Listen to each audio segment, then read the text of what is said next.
जितने आस्था चैनल पर कथा सुन रहे हो, जितने फेसबुक और यूट्यूब पर सुन रहे हो, बहुत सावधानी से सुनना।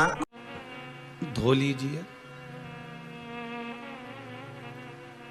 आपकी कोई कामना है, आपका कोई भाव है, आपके हृदय की कोई बात है जो बहुत दिनों से लगे हुए हो, और बाबा हो सकता है कि किसी कारणवश पूर्ण ना हो रहा हो।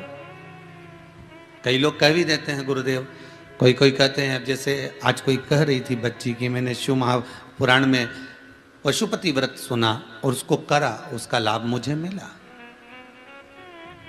मेरे पति ने भी करा, उसका भी लाभ मुझे मिला।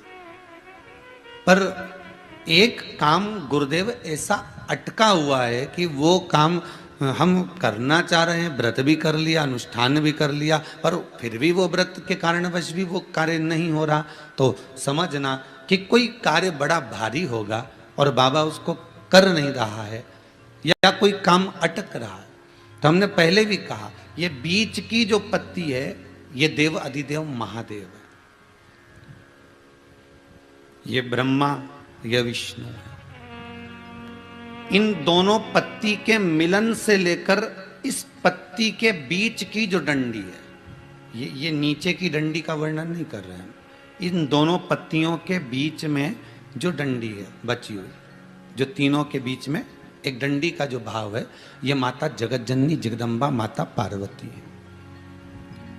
इस डंडी के नीचे का जितना भाग है, ये 33 कोटि देवताओं को दर्शाता है। बेलपत्री के नीचे पिछले वर्ष की श्रावण की कथा यदि आप निकालेंगे और उसको पेज पर जाकर आप सुनेंगे, तो आपको प्राप्त होगा कि उसमें भी कहा था कि जब आप पशुपति व्रत कर रहे हो, या कोई नियम धारण कर रहे हो, या कोई आपने नियम उठा रखा है और वो कार्य आपका हो ही नहीं रहा, आपने 2 बार पशुपति व्रत कर लिए, आपने ये कर लिया, आपने प्रदोष कर लिया, आपने सोमवार कर लिया, आपने सारे अनुष्ठान कर लिए, बहुत सारे उपाय भी करे, तो भी नहीं हो रहा है, तो इस बीच वाली पत्ती पर शहद लगाकर बाबा का जो शिवलिंग है, उस शिवलिंग को इसको छुआ दीजिए या उससे चिपका दीजिए, और उस पर अपनी हथेली रखकर कामना कर कर वापिस घर को आ जाइए।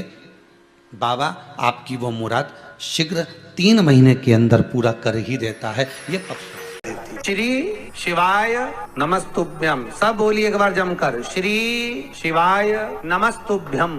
प्रैक्टिकल जरूर करना, कहीं सियोर वाला महाराज झूठ तो नहीं बोल रहा। शास्त्रों की बातें हमारे जीवन में हमें सुख प्रदान करे, इसलिए इस भाव का आनंद करते हुए आज की कथा को विराम देते हैं। श्री शिवाय नमस्तुभ्यम। मेरे चैनल को सब्सक्राइब करें, बेल आइकन प्रेस करें, जिससे कि आपको लेटेस्ट वीडियो की नोटिफिकेशन मिल जाएगी।